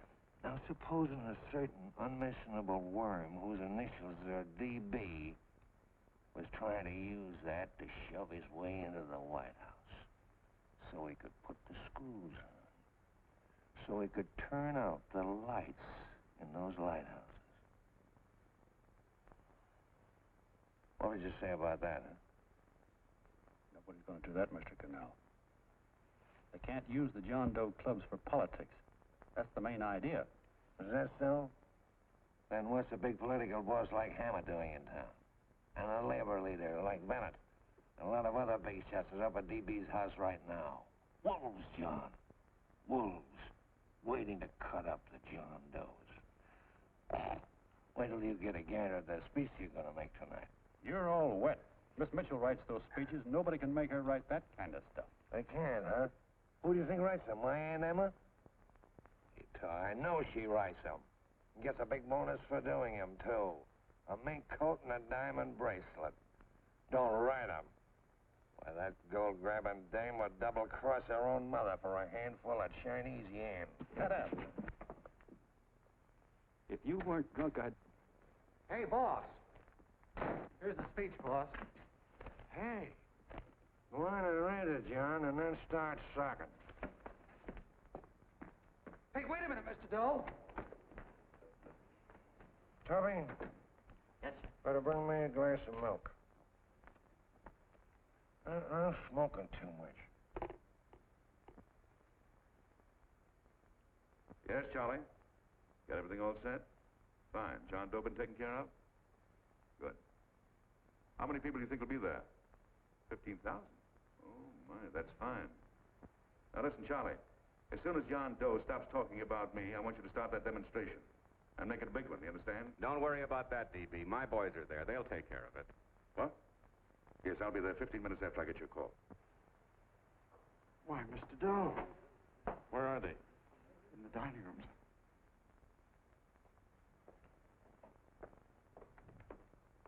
Now, gentlemen, I think we're about ready to throw that great big bombshell. Yeah, well, it's about time. Even a conservative estimate shows that we can count on anywhere between 10 and 20 million John Doe votes.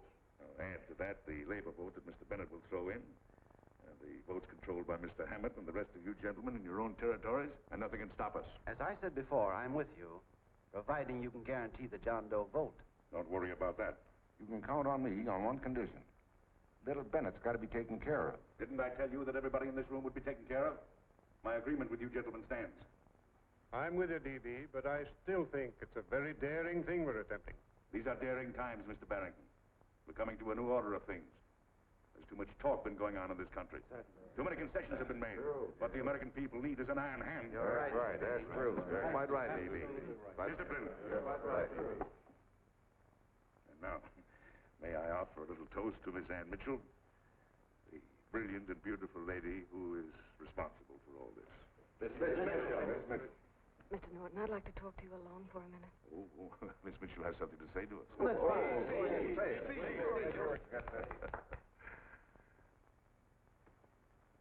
Hello.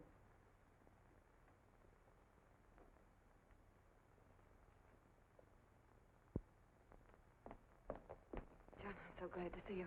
I was terribly worried. Did you write this? Yes, I did, John, but I had no idea what was going on. You didn't? No.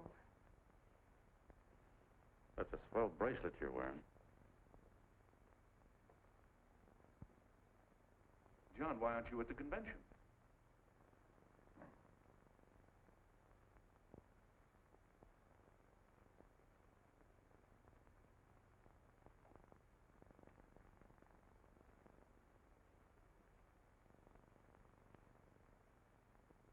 Is there anything wrong?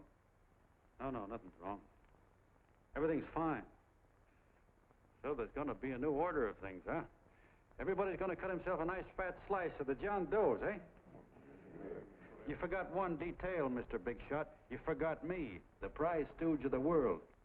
Why, if you or anybody else thinks he's going to use the John Doe clubs for his own rotten purpose, he's going to have to do it over my dead body. Now, hold on a minute, young man. Hold on. That's rather big talk. I started the John Doe clubs with my money. And I'll decide whether or not they're being properly used. No, you won't. You're through deciding anything. And what's more, I'm going down to that convention, and I'm going to tell those people exactly what you and all your fine feathered friends here are trying to cook up for them. And I'm going to say it in my own words this time.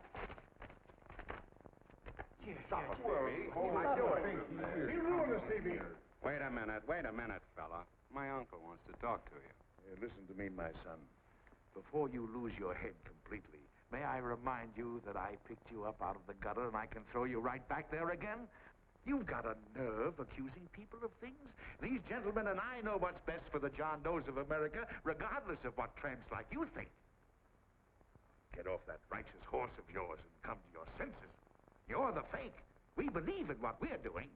You're the one that was paid the 30 pieces of silver. Have you forgotten that? Well, I haven't. You're a fake John Doe, and I can prove it. You're the big hero that's supposed to jump off tall buildings and things. Do you remember? What do you suppose your precious John Does will say when they find out that you never had any intention of doing it, that you were being paid to say so?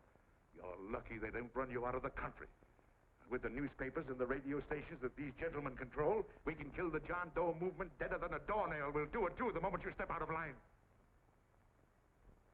Now, if you still want to go to that convention and shoot your trap off, you go ahead and do it.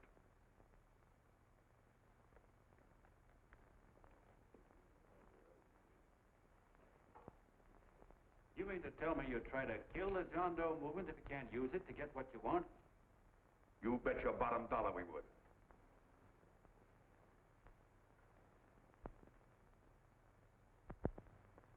Well, that certainly is a new low. I guess I've seen everything now.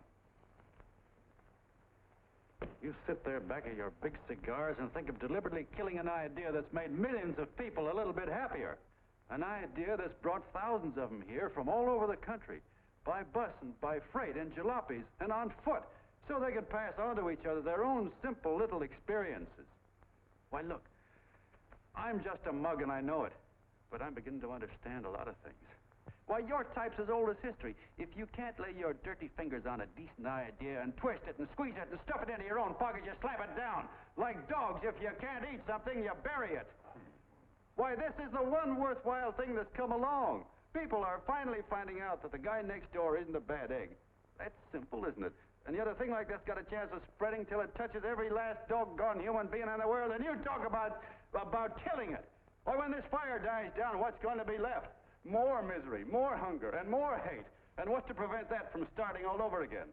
Nobody knows the answer to that one, and certainly not you with those slimy, bollocked-up theories you got.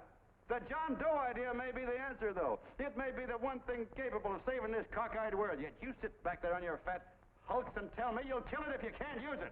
Well, you go ahead and try. You couldn't do it in a million years with all your radio stations and all your power. Because it's bigger than whether I'm a fake. It's bigger than your ambitions, and it's bigger than all the bracelets and fur coats in the world. You bet it is, John. And that's exactly what I'm going down there to tell those people. Wait a minute, you ungrateful rat. My uncle's been too good. He's getting away. Give me the bullet. I've always told you, TV, you're playing with dynamite. Wait. All right, now, get away. Before he gets through tonight, he'll rule us all. I'll stop and call. Don't worry, I've been ready for this. John! Oh, John, please listen to me. Please, I can explain everything, John. I didn't know what they were going to do. Let me go with you, John. John, please. Go ahead, driver. The full part. Please let me go with you. Please. John! Mr. Martin wants to see you. Listen to me, Mayor Lovett. You do as I say. I want them both arrested. You tell the police department to pick up Canal. I've got the girl here. I've got the bullet. I don't care what you charge him with. If you're worried, let him go in the morning, but keep him in jail overnight. Hello, Bulletin. Put Wire on.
Ladies and gentlemen, let us have a moment of silent prayer for the John Does all over the world, many of whom are homeless and hungry. Rise, please. Everybody rise.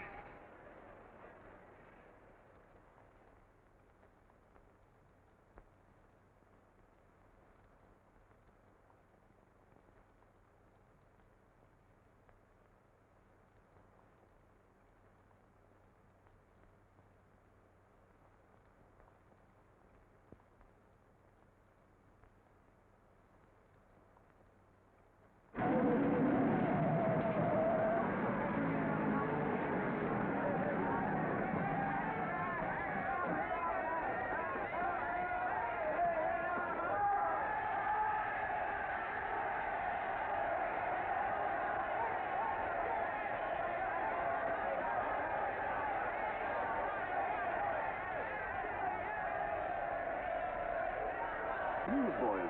Hundreds of yelling newsboys are swarming into the park like locusts. They're yelling John Doe's a fake, fake.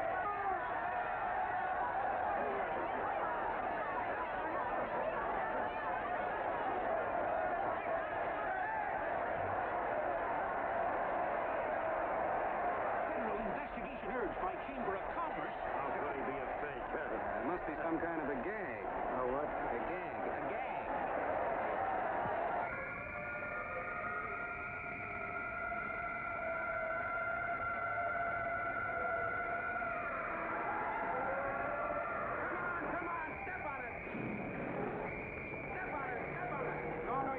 Now, so let's get going. Wait for the signal. Hey, miss, will you autograph my balloon? Sure.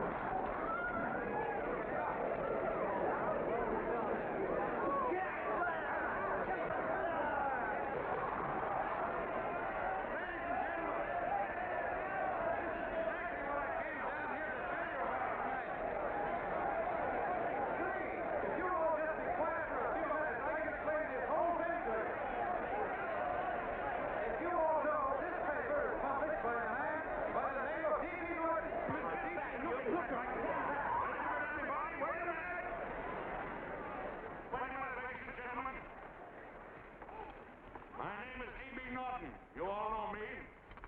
I accuse this man of being a faker. We've been taken for a lot of suckers, and I'm the biggest of the lot. I spent a fortune backing this man in what I believe to be a sincere and worthy cause, just as you all did. And now I find out it's nothing but a cheap racket cooked up by him and two of my employees for the sole purpose of collecting dues from John Does all over the country. That's a lie. Not a lie. Nickels and dimes to stuff into their own pockets. You can read all about it in the newspapers there. That's a lie. Listen, This man had no intention of jumping off the top of a building. He was paid to say so. Do you deny that? That's got nothing to do with it. Were you paid for it, or weren't you? Yes, I was paid, but there And what about the suicide note? You didn't write that either. What difference Did you write it or didn't you? No, I didn't write it. Now, you bet your life you didn't. You look in your papers, ladies and gentlemen, and you'll find Miss Nixon's fine confession that she was the one who wrote it. Listen, folks, it's a fact that I didn't write the letter. There you see, he admits that you're a fake John Doe. Now, for what you have done to all these good people, they ought to run you out of the country. And I hope they do it.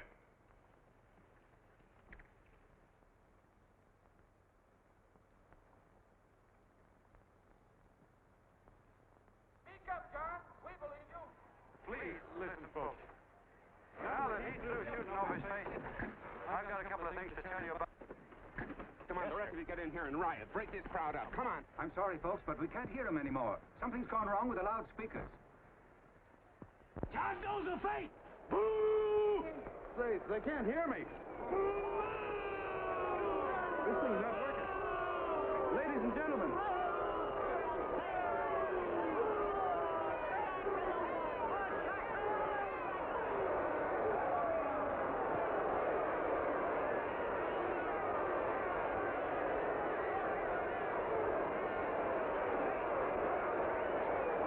This thing's bigger than whether I'm a fake.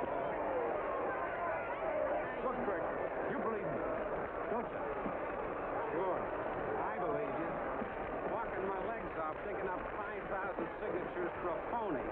Well, there you are, Mr. Doe. 5,000 names asking you not to jump off any roof. It makes no difference, Bert.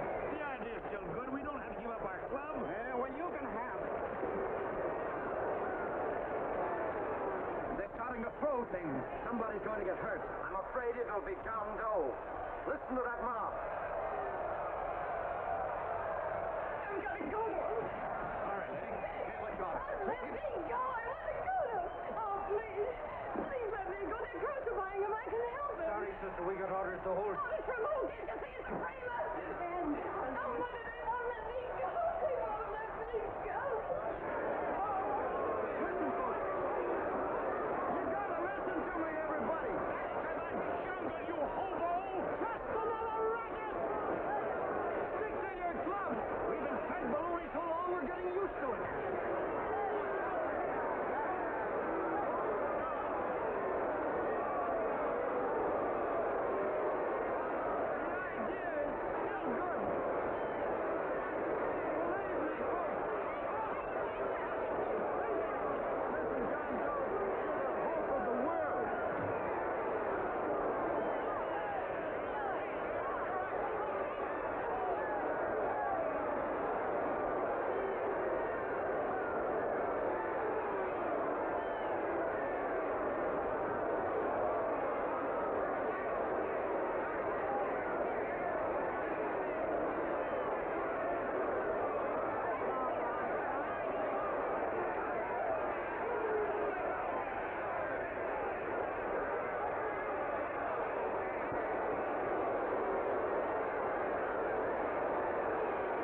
Finally managed to get him out of the park.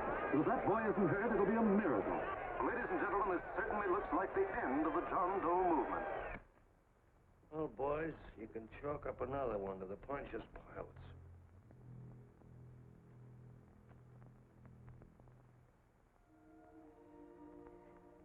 I should have been there.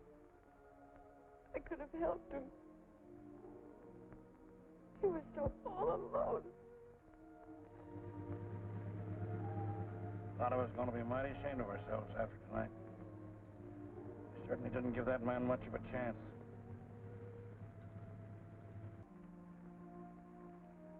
Have some more coffee, Long John? No thanks, Carl.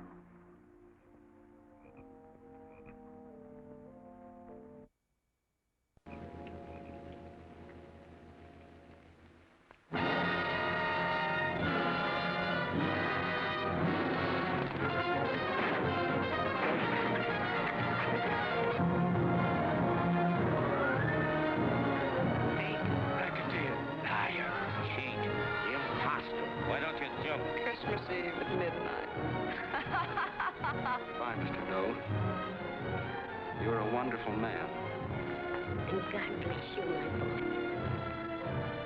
I'll get in there and catch you. You're a fake John Doe, and I can prove it. You're the big hero who's supposed to jump off tall buildings and things. You remember? What do you suppose your precious John Does will say when they find out that you never had any intention of doing it, that you were being paid to say so? Christmas Eve at midnight.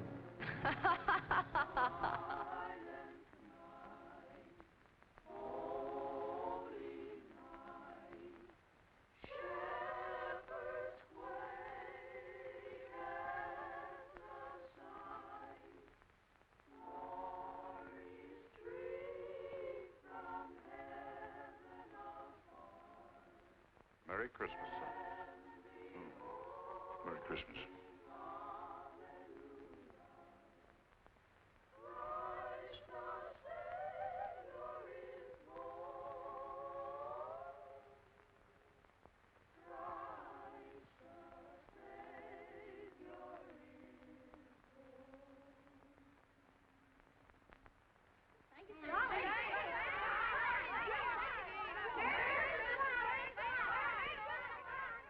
Who? John Doe. Is that screwball still around? Dame's been calling all day. Sure, I know. Yeah, at midnight, huh? Okay, lady. We'll have the place surrounded with nets. They're laughing at me.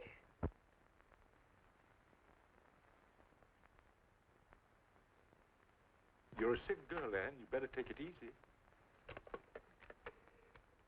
Whom are you calling now? You called that number not 10 minutes ago. Hello, Mr. Canal. Have you seen him yet? Have you... Now listen, Ann, he can't possibly get in without our seeing him. I'm watching the side door, and the colonel's out front, so stop worrying. Oh. Thank you.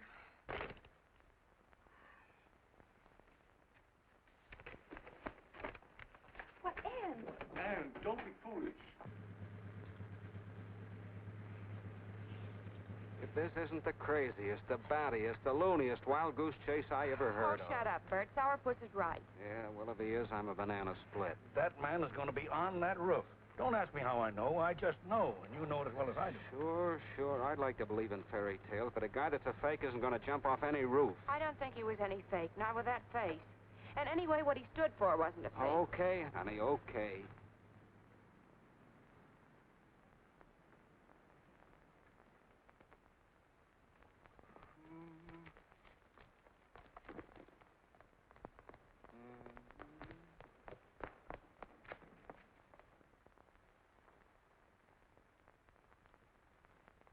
Elevators ain't running.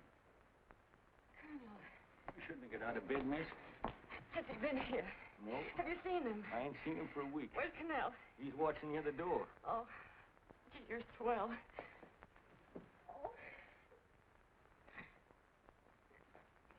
No sense in going up there. I've been here for hours. He ain't here. Let me go, will you? Now, that's crazy. It's 14 floors.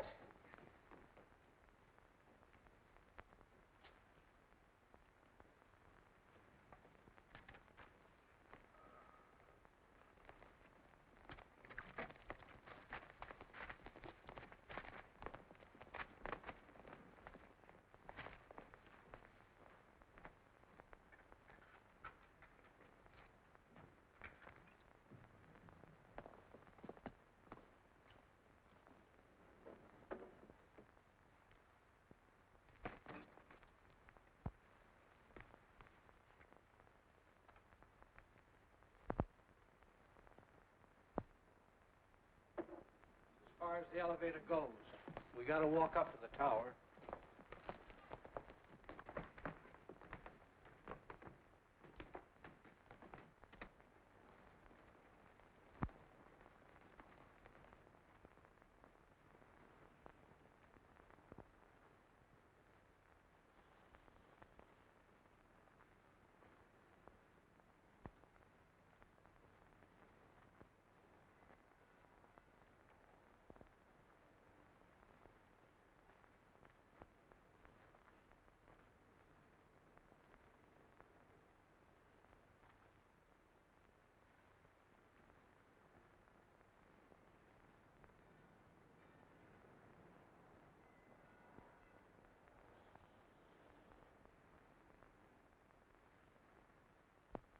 That tramp was probably full of Christmas cheer and asleep in some flop house.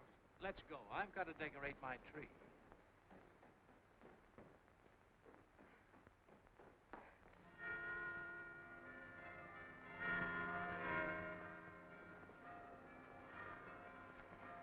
Well, I give up. I don't know what gave us the idea that we'd attempt anything like this. I guess you're right. I'm afraid the joke's on us. Let's go. I hope nobody finds out we've been here.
I wouldn't do that if I were you, John.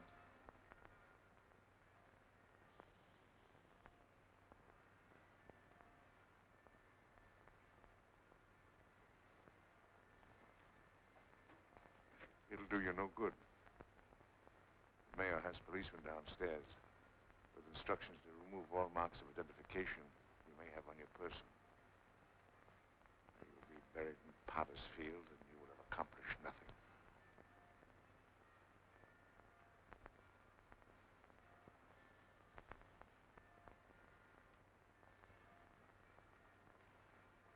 I've taken care of that. I've already mailed a copy of this letter to Mr. Cannell.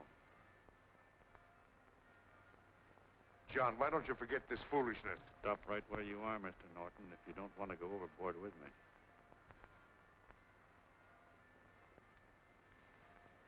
I'm glad you gentlemen are here. You killed the John Doe movement, all right. But you're going to see it born all over again.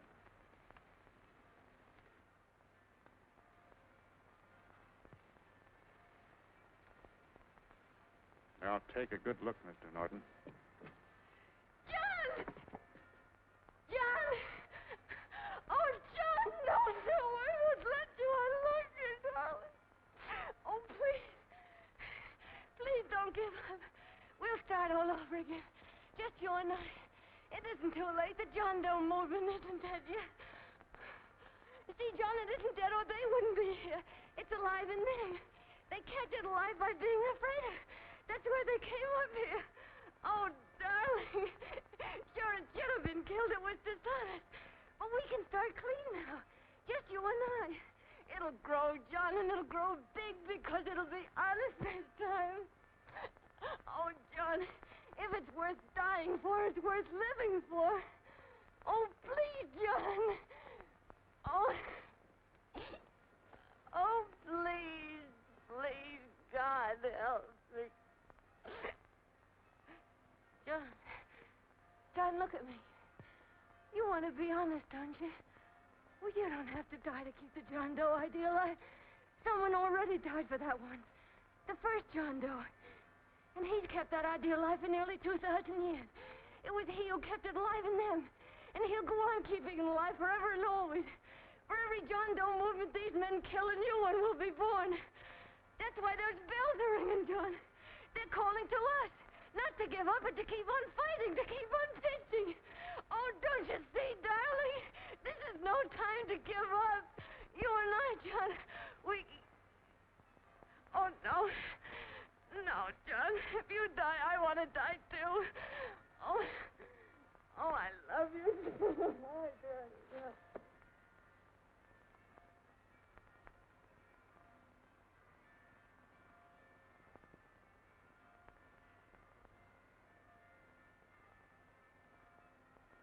Mr. Doe, you don't have to. We're with you, Mr. Doe. We just lost our heads and acted like a mob. What Bert's trying to say is that we need you, Mr. Doe. There were a lot of us that didn't believe what that man said. We were going to start up our John Doe Club again, whether we saw you or not. Weren't we, Bert? And there were a lot of others that were going to do the same thing. Well, Mr. Sarpus even got a letter from his cousin in Toledo. I got it right here, Mr. Doe. Only it'd be a lot easier with you. Please. Please come with us, Mr. Doe.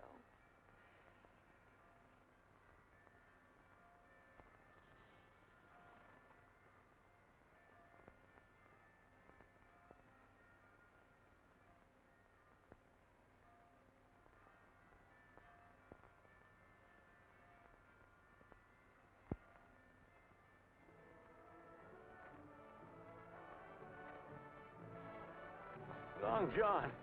Mr. Doe. Here, we'll help you with it. She'll be all right. Mr. Doe, take her right down to the car. And right up. Look, we got a car right down for her. They are, Norton, the people. Try and lick that.